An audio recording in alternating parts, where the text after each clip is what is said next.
যুক্তরাষ্ট্র ও ইসরায়েলের যৌথ হামলায় ইরানের সর্বোচ্চ নেতা আয়াতুল্লাহ আলী খামেনি নিহত হয়েছে বলে দাবি করেছেন প্রেসিডেন্ট ডোনাল্ড ট্রাম্প। স্থানীয় সময় শনিবার ট্রুথ সোশ্যালের এক পোস্টে ট্রাম্প বলেন, ইতিহাসের জঘন্য ব্যক্তি খামেনি মারা গেছে। তিনি জানান, দেশটির জনগণ নিজেদের দেশ পুনরুদ্ধারের বিশাল সুযোগ পেয়েছে।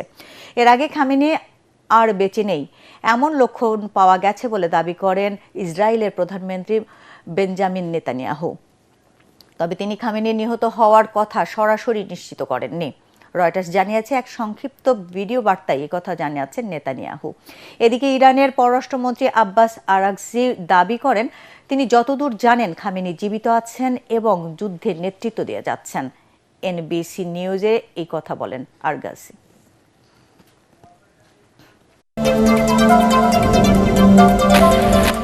ইরানের শতাধিক গুরুত্বপূর্ণ সামরিক স্থাপনায় হামলার দাবি করেছে ইসরায়েলি ডিফেন্স ফোর্সের আইডিএফ। বিশেষ করে দেশটির সমৃদ্ধ ক্ষেপণাস্ত্র কর্মসূচি ধ্বংসের লক্ষ্যেই হামলা বলে দাবি করেছেন তেল আভিভ। আল জাজিরা বলছে, ইরানের দক্ষিণাঞ্চলের একটি স্কুলে ইসরায়েলি বিমান হামলায় অর্ধশতাধিক শিক্ষার্থী নিহত হয়েছে। এর আগে দেশটিতে বড় ধরনের সামরিক অভিযান শুরু করেছে যুক্তরাষ্ট্র বলে ঘোষণা মার্কিন প্রেসিডেন্ট ডোনাল্ড ট্রাম্প। বাংলাদেশ সময় শনিবার জাতির উদ্দেশ্যে এক ভিডিও বার্তায় আইআরজিসি সহ ইরানের সশস্ত্র বাহিনীকে আত্মসমর্পণের নির্দেশ দেন তিনি। এদিকে ইসরায়েলি প্রধানমন্ত্রী বেঞ্জামিন নেতানিয়াহু এক ভিডিও বার্তায় যৌথ বিমান হামলার খবর দেন। জানান, অস্তিত্বের হুমকি ঠেকাতেই একযোগে হামলা চালানো হয়েছে। ওদিকে রয়টার্স জানিয়েছে, ইরানের প্রতিরক্ষা মন্ত্রী আমির নাসিরজাদে আইডিএফ এর হামলায় নিহত হয়েছেন। বিস্তারিত আশিকুর রহমানের রিপোর্টে। ওমানের মধ্যস্থতায় জেনেভায় পরমাণু কর্মসূচি নিয়ে যুক্তরাষ্ট্র ইরান আলোচনা ফলপ্রসূ না হওয়ার আশঙ্কা ছিল। যে কোনো সময় তেহরানের হামলা চালাতে পারে পেন্টাগন। অবশেষে ঠিক তাই ঘটল। শনিবার ইরানে একযোগে বিমান হামলা চালিয়েছে যুক্তরাষ্ট্র ইসরায়েল। দেশটির বেশ কিছু গুরুত্বপূর্ণ স্থানে বিস্ফোরণের শব্দ পাওয়া গেছে। ইরানের পশ্চিমাঞ্চলের শতাধিক গুরুত্বপূর্ণ সামরিক স্থাপনায় হামলা দাবি করেছে ইসরায়েলি ডিফেন্স ফোর্সেস আইডিএফ। বিশেষ করে দেশটির সমৃদ্ধ ক্ষেপণাস্ত্র কর্মসূচি ধ্বংসের লক্ষ্যেই এই হামলা বলে দাবি করছে তেল আভিভ। তবে আল জাজিরা জানিয়েছে, ইরানের দক্ষিণাঞ্চলে একটি স্কুলে ইসরায়েলি বিমান হামলায় অর্ধশতাধিক শিক্ষার্থী নিহত হয়েছে। এর আগে দেশটিতে বড় ধরনের সামরিক অভিযান শুরু করেছে যুক্তরাষ্ট্র, এমনটাই বলে ঘোষণা দিয়েছিলেন মার্কিন প্রেসিডেন্ট ডোনাল্ড ট্রাম্প। বাংলাদেশ সময় শনিবার জাতির উদ্দেশ্যে এক ভিডিও বার্তায় ইসলামিক রেভলিউশনারি গার্ডস কর্পস আইআরজিসিএস সহ ইরানের সশস্ত্র ও আইন শৃঙ্খলা বাহিনীর সদস্যদের আত্মসমর্পণের নির্দেশ দেন তিনি। ট্রাম্প বলেন, অস্ত্র সমর্পণ করলে তাদের ক্ষমা করে দেয়া হবে, অন্যথায় নিশ্চিত মৃত্যুর মুখোমুখি হতে হবে। ইরানের জনগণের উদ্দেশ্যে তিনি বলেন, তাদের মুক্তির স্বাদ ফিরিয়ে দিতেই এই অভিযান চালানো হচ্ছে।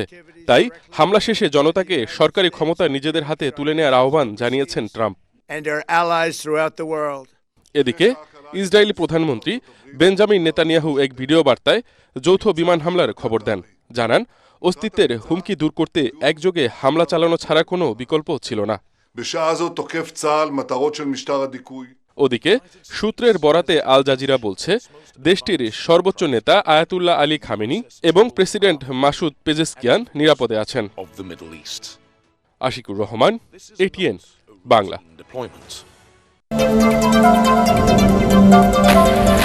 এদিকে ইসরায়েল ছাড়াও মধ্যপ্রাচ্য জুড়ে মার্কিন সামরিক স্থাপনাগুলোকে লক্ষ্য করে পাল্টা হামলা চালাচ্ছে ইরান।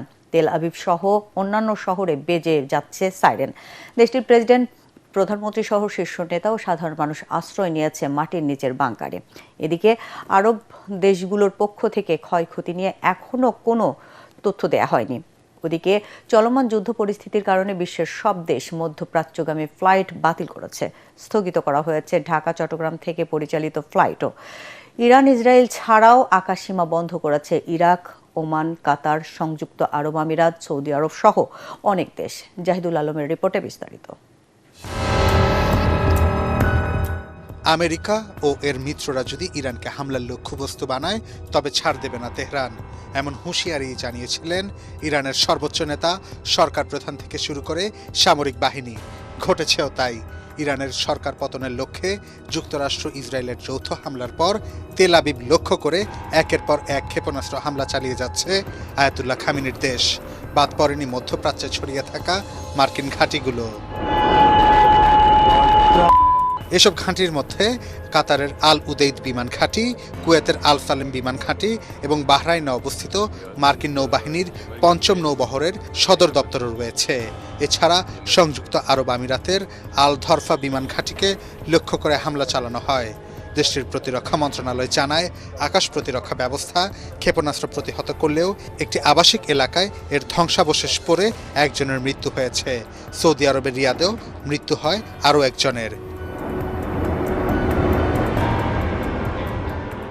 ইরানের পররাষ্ট্রমন্ত্রী আব্বাস আরাকচি টেলিফোনে তুরস্কের পররাষ্ট্রমন্ত্রী হাকান ফিদানকে বলেন, এই অশুভ পরিকল্পনা মোকাবেলা করা সব মুসলিম ও প্রতিবেশী দেশের দায়িত্ব। ইরানের পররাষ্ট্র মন্ত্রণালয়ের মুখপাত্র ইসমাইল বাকাই বলেন, এই হামলায় ইরানের পারমাণবিক ইস্যু শুধুমাত্র একটি অজুহাত।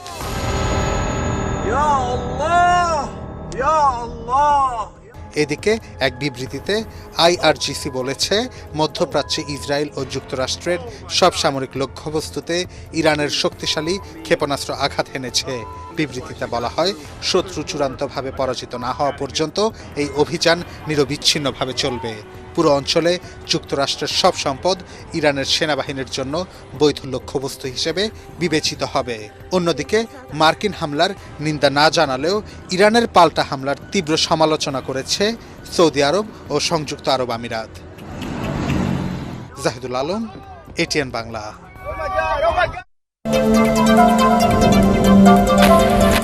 নির্বাচনের মধ্য দিয়ে দেশে গণতন্ত্রের যাত্রা শুরু হয়েছে। আগামী রাজনীতি হবে দেশের মানুষের ভাগ্য পরিবর্তনের। জামায়াতের ইফতার অনুষ্ঠানে যোগ দিয়ে এসব কথা বলেছেন প্রধানমন্ত্রী তারেক রহমান।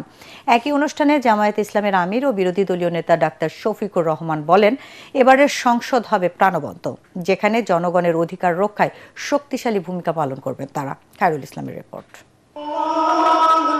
বাংলাদেশ জামায়াতে ইসলামীর আয়োজনে বিশিষ্ট ব্যক্তিবর্গ এবং রাজনৈতিক দলগুলোর শীর্ষ নেতৃবৃন্দদের সম্মানে ইফতার মাহফিল। শনিবার রাজধানীর চীন মৈত্রী সম্মেলন কেন্দ্রে আয়োজিত এ অনুষ্ঠানে যোগ দেন বাংলাদেশ সরকারের প্রধানমন্ত্রী তারেক রহমান। অন্যান্য রাজনৈতিক দলের শীর্ষ নেতাদের সঙ্গে অনুষ্ঠানে উপস্থিত হন শিল্প, সাহিত্য, ব্যবসা, সামাজিক ও গণমাধ্যম অঙ্গনের প্রতিনিধিরাও।